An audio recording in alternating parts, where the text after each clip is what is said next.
Good morning, dear students. Welcome to today's GST class. As I told you all yesterday, I had given one particular problem for the homework. I hope you have done with that, and I felt that there's a few confusions. I'll clear that later. Before going with that, let us go with the next problem. Okay, so here we have the problem. Let us start with the discussion, and I want you all to make sure please concentrate on each and every transaction. Okay, so how it is going to help and how we go for analyzing it and how the particular transaction has to be treated. And for every time I'm telling you all the transactions, whatever comes, every time I'm giving the explanation, but still somewhere you people are not clear with that. So make sure ಯಾವುದೇ ಒಂದು ಹೊಸ transaction ಬಂದ್ರೆ ಒಂದ್ ಕಡೆ note ಮಾಡಿ ಇಟ್ಕೊಳ್ರಿ. Adjustment ಎಲ್ಲಾನು ಒಂದ್ ಕಡೆ ಬರೆದಿಟ್ಕೊಳ್ಳಿ. ಒಂದೊಂದು ಪ್ರಾಬ್ಲಮ್ ಅಲ್ಲಿ ಬರೋ ಅಡ್ಜಸ್ಟ್ಮೆಂಟ್ ನ ನಿಮ್ಮ ನೋಟ್ಸ್ ಅಲ್ಲಿ either in the last page or take a separate sheet and attest to it.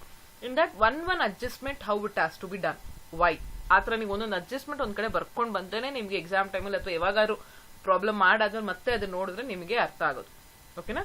So I want you all to make sure each and every adjustment from day one ಏನೇನಿದೆಯೋ whenever you people are free or when you are doing your assignment from third chapter, transaction value in the expenses in the everything from the day one, take up expenses, what it has to be done, freight shown separately, freight charge separately, cost and durable ಪಕ್ಕದಲ್ಲಿ ಅದನ್ನ ಏನ್ ಮಾಡಬೇಕು, Y, reason. So ಆತರ ಒಂದೊಂದು transaction ಅದಕ್ಕೆ explanation. If you do that at it will be like a dictionary for you. ನಿಮ್ಗೆ doubt ಬಂತ ಆ ಪೇಜ್ ನೋಡಿದ ತಕ್ಷಣ ನಿಮ್ಗೆ ಅರ್ಥ ಆಗಬೇಕು ಯಾಕೆ ಈ ಟ್ರಾನ್ಸಾಕ್ಷನ್ ಆಡ್ ಮಾಡಿದೀವಿ, ಮೈನಸ್ ಮಾಡಿದೀವಿ, ಎಕ್ಸಾಮ್ ಮಾಡಿದೀವಿ, ಯಾಕೆ ತಗೊಂಡಿಲ್ಲ, ITC ಅಲ್ಲಿ ಯಾಕೆ ಇದು ಮಾಡಿಲ್ಲ, all those things you should be in a position. ಎಲ್ಲೆಲ್ಲಿ ನ್ಯೂ ಅಡ್ಜಸ್ಟ್ಮೆಂಟ್ ಬರುತ್ತೋ, ಕಾಂಪೋಸಿಷನ್ ಸ್ಕೀಮ್ ಬಂತ ಒಂದು ಅಡ್ಜಸ್ಟ್ಮೆಂಟ್, ಅಲ್ಲಿ ಏನ್ ಮಾಡಬೇಕು, ಯಾಕೆ. So you have to go for writing different adjustment separately. Then automatically it will be acting as a dictionary for you. Whenever you have doubt, when you just check it out, it will be helpful. Okay, I hope you do that. Nimma benefit goskara nan helta idini. Now let us go with the problem. So here, from the following information, compute the transaction value of a dealer of Delhi, Nenpitkolli place, and the amount of GST payable. Very clearly it has been given. Now, purchase from the local market, inclusive of 5% GST 1,47,000. As you people are already aware, if it is inclusive of GST, we need to exclude. Okay, and ಇಲ್ಲಿ ಏನ್ ಹೇಳಿದರೆ transaction value and GST payable ಅಂದ್ರೆ ITC ಇಲ್ಲಿ purchases so sales ಎರಡು ನಮಗ್ ಕೊಟ್ಟಿದ್ರೆ ITC ಮಾಡಬೇಕು ಅಂತಾನೆ ಅರ್ಥ. ಇಲ್ಲಿ ITC ಮೆನ್ಷನ್ ಆಗಿಲ್ಲ, GST ಅಂತ ಕೊಟ್ರೇನು purchases and sales if it is been given we need to go for finding out the ITC benefit and payable eligible ಎಷ್ಟಿದೆ ಅಂತ ಹೇಳ್ಬಿಟ್ಟು. ಅಂಡ್ ಇನ್ನ ಒಂದು ನೋಡಿ, ಪರ್ಚೇಸಸ್ ಸೇಲ್ಸ್, ಬಟ್ ಇಲ್ಲಿ ಪರ್ಚೇಸಸ್ ಕೊಟ್ಟಿದ್ದಾರೆ ಪ್ಲಸ್ ಇನ್ಫಾರ್ಮೇಶನ್ ಎಕ್ಸ್ಪೆನ್ಸಸ್ ಕೊಟ್ಟಿದ್ದಾರೆ, ಅಂದ್ರೆ ಸೇಲ್ಸ್ ವ್ಯಾಲ್ಯೂ ಕೊಟ್ಟಿಲ್ಲ. So we need to find out the sales. Okay, so ನಾವು purchase from the local market inclusive of 5% GST. So you people know how to take out the percentage from that. 1,47,000 into 100 divided by 105 ಹಾಕೊಂಡ್ರೆ we'll be getting the amount exclusive of GST. And next, goods purchased from a unit of cess in Bangalore excluding GST 12%, 1,10,000. Illi togoli. Purchases from anywhere you can purchase, but only sales time it is exempted. So purchase it has to be considered. Raw material purchased from an unregistered dealer in Mysore for 20,000 at GST 18%. Yes, it is a purchase considered for the calculation of sales. See ಇನ್ನೊಂದು ಹೇಳ್ತಾ ಇದೀನಿ, sales calculate ಮಾಡ್ಬೇಕಾರೆ in order to calculate the transaction value or value of taxable supply or supply of taxable value ಅಥವಾ sales, ಇದನ್ನೆಲ್ಲ calculate ಮಾಡ್ಬೇಕಾದ್ರೆ all the purchases and expenses has to be considered irrespective of anything except exempted. ಏನೇನ್ purchase ಮಾಡಿ ಎಲ್ಲ ತಗೋಬೇಕು. ಆ purchases ಅಲ್ಲಿ ಯಾವ್ಯಾವ್ದು ಹೇಗೆ ಅನ್ನೋದು ನೆಕ್ಸ್ಟ್ ಸ್ಟೇಜ್ ಅಲ್ಲಿ ITC ಕ್ಯಾಲ್ಕುಲೇಟ್ ಮಾಡ್ಬೇಕಾದ್ರೆ ಹುಷಾರಾಗಿರ್ಬೇಕು. But when it come with the purchases consider all the purchases. ಆಮೇಲೆ ಅಪ್ಲೈ ಮಾಡ್ಬೇಕಾರೆ ITC ಫೈಂಡ್ ಔಟ್ ಮಾಡ್ಬೇಕಾದ್ರೆ ಯಾವ ಪರ್ಚೇಸ್ ತಗೋಬೇಕು ಯಾವ್ದಕ್ಕೆ ಅನ್ನೋದು ಅಲ್ಲಿ ಯೋಚನೆ ಮಾಡೋಣ. Okay, raw material purchase from unregistered dealer in Mysore, ಇಲ್ಲಿ ಅಂಡರ್ಲೈನ್ ಮಾಡ್ಕೊಳ್ಳಿ. ಅಲ್ಲ ಸಿ ಒಂದೊಂದು ಪ್ರಾಬ್ಲಮ್ ಅಲ್ಲಿ ಏನಾದ್ರು ಡಿಫ್ರೆಂಟ್ ಇದೆ, ಇಲ್ಲಿ ಅಂಡರ್ಲೈನ್ ಮಾಡ್ಕೊಂಡಿದ ತಕ್ಷಣ ನಿಮ್ಗೆ ಅದು ನೋಡಿದ ತಕ್ಷಣ ಗೊತ್ತಾಗಬೇಕು. ಓಕೆ, ಇಲ್ಲಿ ನೆಕ್ಸ್ಟ್ ಅಡ್ಜಸ್ಟ್ಮೆಂಟ್ ಇದೆ ಹೇಳ್ತೀನಿ. Material purchase from cess in Bidar, okay, consider you are purchasing from cess, consider even that for the calculation of sales. Material purchased within the state from a registered dealer who opted from composition scheme under GST rate of under GST rate of GST here, there should be a comma, yeah, under GST, rate of GST to this product is 12%, 3 lakhs. Consider even this purchases also. Material purchase from Japan including BCD, il already BCD add agide, and excluding GST 28%, do consider this purchase also. Manufacturing expenses 1 lakh, profit to manufacturer is 30,000. Sales details, out of total finished goods they have given this sales. 20% sold to a unit of CEZ in Bangalore, 30% sold to unregistered of Delhi, unregistered dealer of Delhi, unregistered dealer of Delhi, and 20% sold to registered dealer of Mysore who opted for composition scheme under GST. ನೆನ್ಪಿಟ್ಕೊಳ್ಳಿ ಇದನ್ನು. The balance are sold to a registered dealer in Mysore. So ಇಲ್ಲಿ ಏನು ಹೇಳಿದ್ದಾರೆ, ಒಂದು ನೋಡಿ 20, 30, 20, so 70%. The balance will be your 30%. So this is the problem. First we need to calculate the transaction value. First let us go for calculating the transaction value. So transaction value nodidre, first take all the purchases. See here they have given purchases from local market or 1,47,000 inclusive of 5% GST ಅಂತ ಹೇಳಿದ್ರು. Okay, so ಅದನ್ನ calculate ಮಾಡಿದ್ರೆ you will be getting 1,40,000. Then goods purchased from a unit of CEZ, yes, 1,10,000. And raw material purchased from a unregistered dealer 20,000, and unregistered dealer 20,000, and materials purchased from a CEZ in Bidar 2,10,000, ಅಲ್ಲಿ inclusive of GST ಅಂತ ಕೊಟ್ಟಿದ್ದಾರೆ 5%, so ಅದನ್ನ exclude ಮಾಡಿ 2 lakhs ಬಂತು. And material purchased within the state from a composite dealer 3 lakhs. Considered material purchase from Japan, do consider, ಅಲ್ಲಿ BCD already add ಆಗಿದೆ. ಆಮೇಲೆ manufacturing expenses 1 lakh ಎಲ್ಲ ಆಡ್ ಮಾಡಿದ್ರೆ 9,70,000 ಬಂತು. ಆಮೇಲೆ ಇದಕ್ಕೆ ಏನ್ ಮಾಡಿದೀವಿ, 30% ಪ್ರಾಫಿಟ್ ಆಡ್ ಮಾಡಿದೀವಿ, ಸಾರಿ 30,000 ಪ್ರಾಫಿಟ್ ಅವರೇ ಕೊಟ್ಟಿದ್ದಾರೆ, ಅದನ್ನು ಆಡ್ ಮಾಡಿದೀವಿ. Total sales will be 10 lakhs. So ಇಲ್ಲಿವರೆಗೂ ಕ್ಲಿಯರ್ ನಿಮಗೆ, ಇದರಲ್ಲಿ ಏನು ಡೌಟ್ಸ್ ಇರಲ್ಲ. This is generally will do as I told. Purchases it can be irrespective of anything, do consider. But ಈ ಪರ್ಚೇಸಸ್ ಅಲ್ಲಿ ITC ಯಾರ್ಯಾರು ಎಲಿಜಿಬಲ್ ಇದೆ ಅಂತ ನೋಡಿ ನೀವು ಇವಾಗ ಹಾಕ್ಬೇಕು. ಓಕೆನಾ? ನಾವು let us see the calculation of. ನೀವು ಪ್ರಾಬ್ಲಮ್ ಮಾಡೋ ಮುಂಚೆ ನಾನು ಎಕ್ಸ್ಪ್ಲನೇಷನ್ ಕೇಳಬೇಕಂದ್ರೆ ಫಸ್ಟ್ ನೀವು ಕ್ವೆಶನ್ ಬರೆದಿಟ್ಕೊಳ್ಳಿ. ಆ ಕ್ವೆಶನ್ ಇಟ್ಕೊಂಡ್ ಪಕ್ಕದಲ್ಲಿ ಆನ್ಸರ್ಸ್ ನಾನು ಏನ್ ಎಕ್ಸ್ಪ್ಲನೇಷನ್ ಕೊಡ್ತೀನಿ ಅಂತ ನೋಡ್ಕೊಳ್ಳಿ. Okay, now let us see the calculation of ITC. See here in the problem there is some change. Please note this particular change. From the following information compute the transaction value of a dealer and the amount of GST payable. Illi Delhi place illa ee problem alli. Okay, that's a typing mistake, so please take out that. So from a value of a dealer. Now let us see the calculation of ITC. Now total sales transaction value madidve, you got 10 lakhs. Now let us go with the calculation of ITC. So first you need to take the sales. Sales ಅಲ್ಲಿ ಏನು ಕೊಟ್ಟಿದ್ದಾರೆ ನಮಗೆ, 20% sold to unit, 30% sold to unregistered dealer, 20% sold to registered dealer, and balance sold to a registered dealer in Mysore. So 4 sales ಕೊಟ್ಟಿದ್ದಾರೆ. ಒಂದೊಂದು sales ಯೋಚನೆ ಮಾಡ್ಕೊಂಡು calculate ಮಾಡಿ. 20% sold to a unit in CEZ. Anything sold to CEZ is exempted from the payment of tax. Whether it is given, ನಾನು ಇಲ್ಲಿ calculate ಮಾಡಿದ್ದೀನಿ, but it is exempted from tax. So don't go for writing. It's better I'll take it off, otherwise you will get confused. Okay, so 20% sold to CEZ.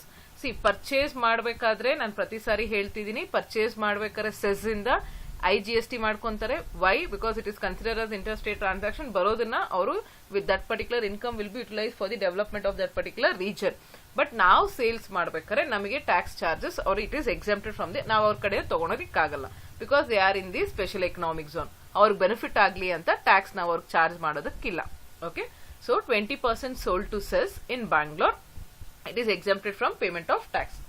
And 30% sold to Delhi, ಅಲ್ಲಿ ಏನ್ ಹೇಳಿದ್ದಾರೆ, 30% sold to unregistered dealer of Delhi.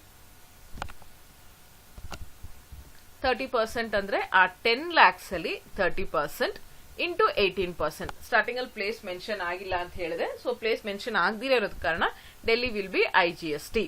Okay, so 10 lakhs into 30%. Out of 10 lakhs, only 30% is sold to Delhi dealer and 18% IGST ಕೊಟ್ಟಿದ್ದಾರೆ. So 54,000 you will be getting over there.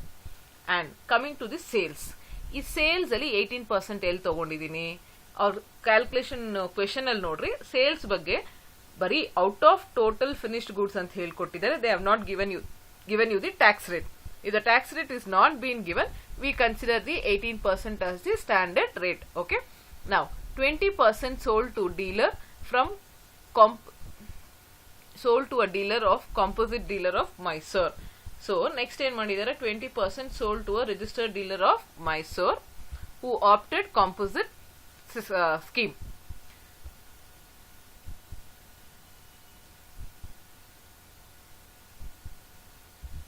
One second. See, now the sentence is correct. 20% sold to a composite dealer of Mysore.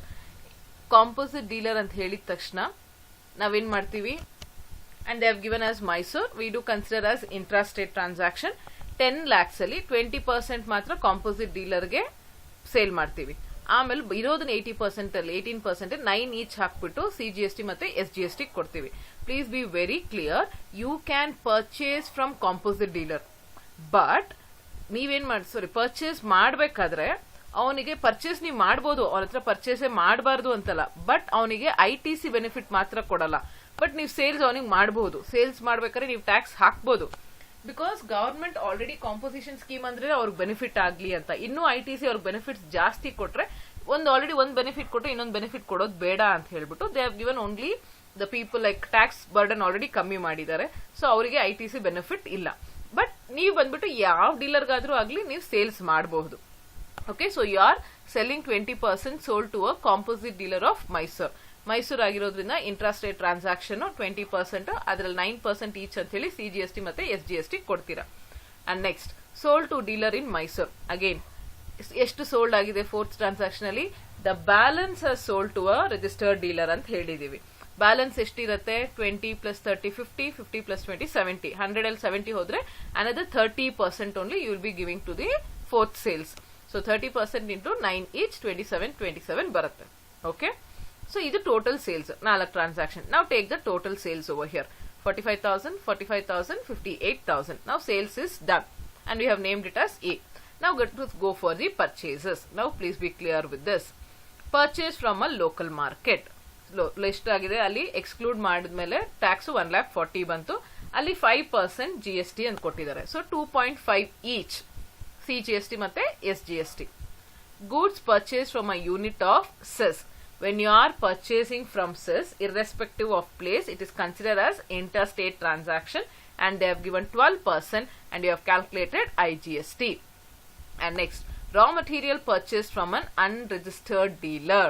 And I have told you very clearly, in order to enjoy the benefit of ITC, a particular dealer should be a registered dealer. ITC benefit ಬೇಕು ಅಂದ್ರೆ first ಅವನು registered dealer ಆಗಿರಬೇಕು.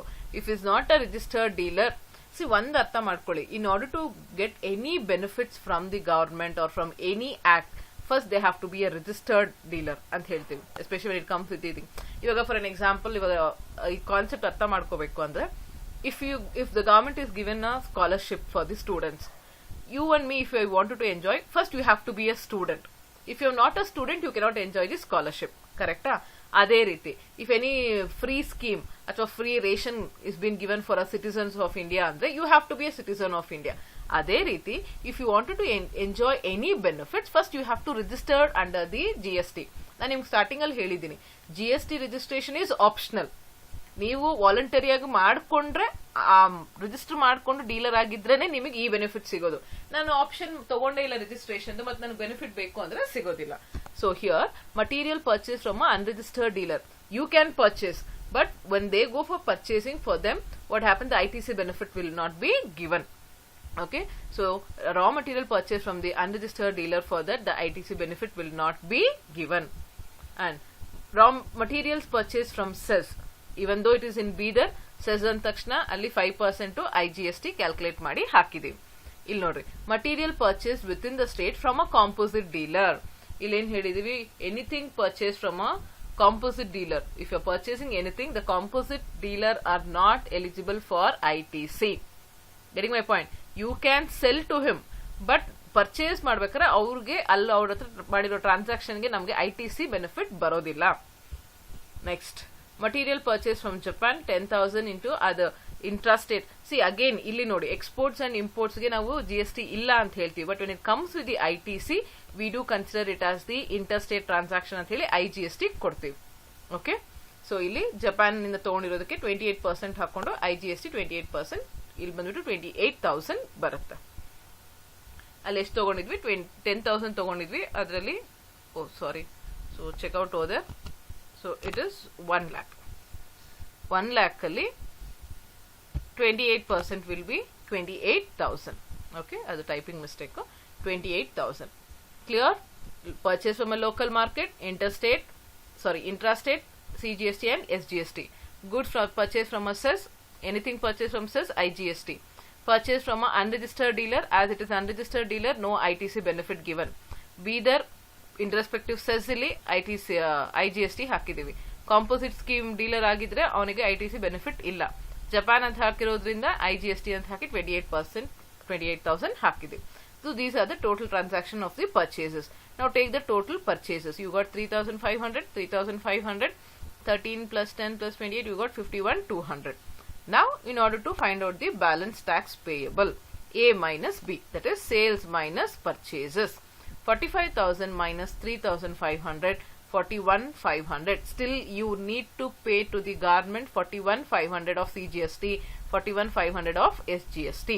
And even here you need to pay 54 minus 51,200, 2,800 you need to pay to the IGST. So ellanu you pay ಮಾಡಬೇಕು. You don't have any surplus. When there is no surplus, there is no concept called set off. So interhead set off is nil. So balance tax payable according to ECL is 41,500, 41,500 and 2,800. Clear with this? ಇದೆರಡು ನೆನ್ಪಿಟ್ಕೊಳ್ಳಿ, sales ಮತ್ತೆ purchases.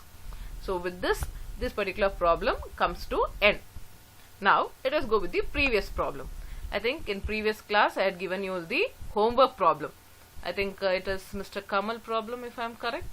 Let me check it out. Yeah, it's Kamal. ನಾನು ಇದನ್ನ discuss ಮಾಡಿದ್ದೆ, ಇನ್ನೊಂದ್ಸರಿ ಇವಾಗ ಹೇಳ್ತೀನಿ, ಅರ್ಥ ಮಾಡ್ಕೊಂಬಿಡಿ. Import of raw materials excluding GST, so you go for adding 10% GST over there. Raw material purchased from Karnataka including CGST and SGST. CGST, SGST add ಆಗಿದೆ, ಅದಕ್ಕೆ ಡಿಲೀಟ್ ಮಾಡಿ. See here, raw material, import of raw material. First one, import of raw material excluding of GST, excluding 10% BCD. ಅದಕ್ಕೆ ನಾನು ಇಲ್ಲಿ 10% BCD ಹಾಕಿದ್ದೀನಿ. You will be getting 2,64,000. 2,40,000 plus add ಮಾಡ್ಕೊಂಡು 10%, 2,64,000 ಬರುತ್ತೆ. Next, raw material purchased from a Karnataka including CGST and SGST 14%. So including ಕೊಟ್ಟಿದ್ದಾರೆ, ಅದನ್ನ exclude ಮಾಡಿ 2,20,000 ಇಲ್ಲಿ ಹಾಕೊಂಡಿದ್ದೀನಿ. Raw material purchased from Goa including IGST 5%. So ಅದನ್ನು ಎಕ್ಸ್ಕ್ಲೂಡ್ ಮಾಡಿ 60,000 you get. Subsidy received from an NGO. Any subsidies, only government and central government or state government subsidies only are exempted, but NGOs is not exempted. So 13,000 we have taken. And penalty last al baratta, and subsidy received from central government, it is exempted. Next, additional incentives paid to the employees 5,000 we have taken. Warranty and manufacturing expenses you have taken. Services received from a registered dealer. Please do understand this particular point. Question ಅಲ್ಲಿ ಏನು ಹೇಳಿದ್ದಾರೆ? Services received from a registered dealer to manufacture a machinery 23,000. Rate of GST applicable to this is 12%. ಇದು ಅರ್ಥ ಮಾಡ್ಕೊಳ್ಳಿ. ಒಂದು particular product manufacture ಮಾಡ್ಬೇಕಾದ್ರೆ ನಾನು ಹೇಳಿದ ರಾ ಮೆಟೀರಿಯಲ್ಸ್ ಎಲ್ಲ ನಾವು ತಗೊಂತೀವಿ, ಆಮೇಲೆ ಎಕ್ಸ್ಪೆನ್ಸಸ್ ಎಲ್ಲ ಆಡ್ ಮಾಡ್ತೀವಿ. ಅದೇ ರೀತಿ some time instead of products you need to take the services also. As I was telling in today's class, when we go for manufacturing a laptop, sometimes it so happens we have to like OS already ಅದ್ರಲ್ಲಿ install ಮಾಡಿ ಕೊಡ್ತಾರೆ ಕೆಲವರು. ಆ install ಮಾಡ್ಬೇಕಾದ್ರೆ ನಾವ್ ಏನ್ ಮಾಡ್ತೀವಿ, we go for getting the software people. Software ನಾವು ಪರ್ಚೇಸ್ ಮಾಡ್ಕೊಂಡು ಅವ್ರು ಬಂದಿದ್ದನ್ನ ಎಲ್ಲಾನು ಪ್ರೋಗ್ರಾಮ್ ಮಾಡಿ ಹೋಗಿ ಅಂತೀವಿ. So they are coming and giving the service now. For them we have to pay ಅಲ್ವಾ, ಸಾಫ್ಟ್ವೇರ್ ಎಷ್ಟು ಮಾಡಿದ್ದಾರೆ ಅಂತ ಹೇಳಿ ಅಷ್ಟು ಪೇ ಮಾಡಲೇಬೇಕಾಗತ್ತೆ. So that is also comes under the raw material only. Raw material ಅಥವಾ inputs to manufacture this laptop ಅಥವಾ ಫೈನಿಶ್ಡ್ product ಅಂತ ಹೇಳಿ. So even this has to be considered as the service received for calculation of sales. It's like purchase inputs, right? So services received from a registered dealer is 23,000. But in previous problem, exempted services antittu. Exempted services ಅಂದ್ರೆ ಅಲ್ಲಿ ಏನಾಗುತ್ತೆ, ನಮಗೆ ITC ಬರಲ್ಲ. But calculation ಇದು ಮಾಡ್ಬೇಕಾದ್ರೆ sales value calculate ಮಾಡ್ಬೇಕಾದ್ರೆ we do consider. In previous problem we have done exempted service ಅಂತ ಹೇಳಿರೋದಕ್ಕೆ ನಾವು ITC ಅಲ್ಲಿ ಅದನ್ನು ತಗೊಂಡಿಲ್ಲ, because those services are exempted. But for the calculation of transaction value we do consider all the information. So ಇಲ್ಲಿ services received from a registered dealer 23,000. ಇಲ್ಲಿ ಏನ್ ಹೇಳಿದ್ದಾರೆ, see here, profit 15% profit on cost of the products. ಅದಕ್ಕೆ penalty ಎಲ್ಲ ತಗೊಂಡಿಲ್ಲ, ಬರೀ cost ಏನೇನಿದೆ ಅದನ್ನೆಲ್ಲ ತಗೊಂಡಿದೀವಿ. ಇಲ್ಲಿ 5,99,500 ಬರುತ್ತೆ, ಅದಕ್ಕೆ ಪ್ರಾಫಿಟ್ 15% ಆಡ್ ಮಾಡಿದೀವಿ. We get 89,925. And to that at last we go for adding penalty levied by the Mr Umesh. ಇಲ್ಲಿ ಕಾಸ್ಟ್ ಅಂತ ಕೊಟ್ಟಿಲ್ಲ ಅಂದಿದ್ರೆ ನಾವು ಇದೆರಡು ಇಲ್ಲೇ ಆಡ್ ಮಾಡ್ಕೋಬಹುದಾಗಿತ್ತು. ಬಟ್ ಇಲ್ಲಿ ಕಾಸ್ಟ್ ಅಂತ ಕೊಟ್ಟಿರೋದ್ರಿಂದ ಪೆನಾಲ್ಟಿ ಮತ್ತೆ ಎಕ್ಸ್ಟ್ರಾ ಕಾಂಪೋನೆಂಟ್ಸ್ ನಾವೇನ್ ಕಳ್ಸಿದೀವೋ ಅದನ್ನ ಕನ್ಸಿಡರ್ ಮಾಡಿಲ್ಲ, ಆಮೇಲೆ ಆಡ್ ಮಾಡ್ಕೊಂಡು ಟೋಟಲ್ ಸೇಲ್ಸ್ ಅಂತ ಇಲ್ಲಿ ಹಾಕ್ತಿವಿ. Penalty levied by Mr. Umesh for delayed payment 575. Component supplied is 25,000 into 3. 3 components ಕಳಿಸಿದೀವಿ, ಅದಕ್ಕೆ 3 into 3 ಹಾಕೊಂಡು 45,000 ಹಾಕೊಂಡಿದೀವಿ. ಇದು ನೀವೇನಾದ್ರು ಬೈ ಚಾನ್ಸ್ ಇಲ್ಲೇ ಹಾಕೊಂಡ್ಬಿಟ್ರೆ ನಮಗೆ ಅದು ಬರೋದಿಲ್ಲ. ಕಾಸ್ಟ್ ಅಂತ ಹೇಳಿರೋದ್ರಿಂದ 5,99,500 ತಗೊಂಡಿದ್ದೀವಿ. Okay, so total you will be getting 7,65,000 over there. And next coming to the ITC calculation. Sales ಅವ್ರು ಏನ್ ಕೊಟ್ಟಿದ್ದಾರೆ, Mr. Kamal sold the machine to Mr. Umesh, a registered dealer in Delhi, at a profit of 15% on cost. ಅಷ್ಟೇ ಹೇಳಿದ್ದಾರೆ. ಎಷ್ಟು sales ಒಂದೇ, ಏನು ಇಲ್ಲ, ಎಲ್ಲಾ ಸೇಲ್ ಆಗಿರೋದ್ರಿಂದ ಒಂದೇ ಸೇಲ್ ಟ್ರಾನ್ಸಾಕ್ಷನ್ ಇಲ್ಲಿ. And here they have given these components are not naturally bundled. Not naturally ಅಂದ್ರೆ it is mixed supply. So you need to take the highest tax rate, that is 28% has to be considered. So ಇಲ್ಲಿ sales ಎಲ್ಲಾನು ಉಮೇಶ್ಗೆ sale ಮಾಡ್ತಾ ಇದೀವಿ. So sales rate you have to consider as 28% over there. 7,65,000 into 28%, where you go for the registering dealer to the Delhi. So Kamal we consider as the Namma state.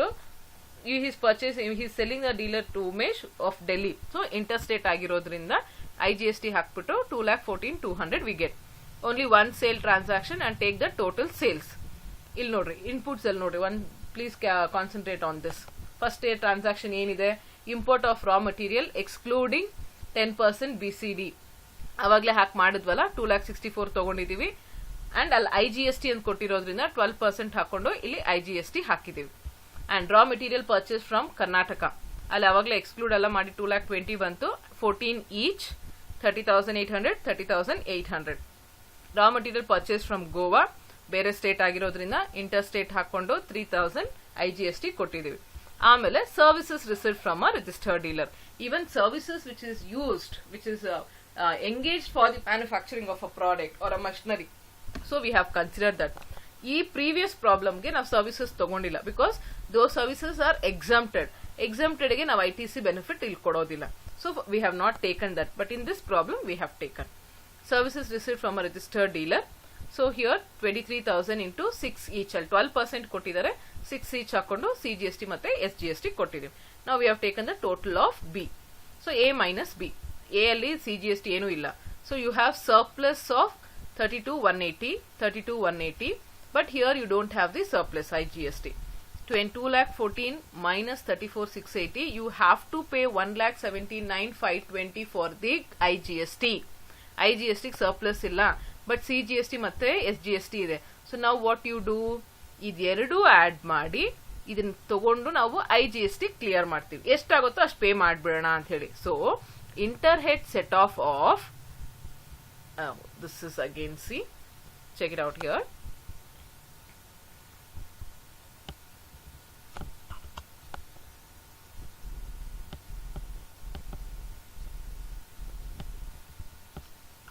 See here, interhead set off of ಇಲ್ಲಿ CGST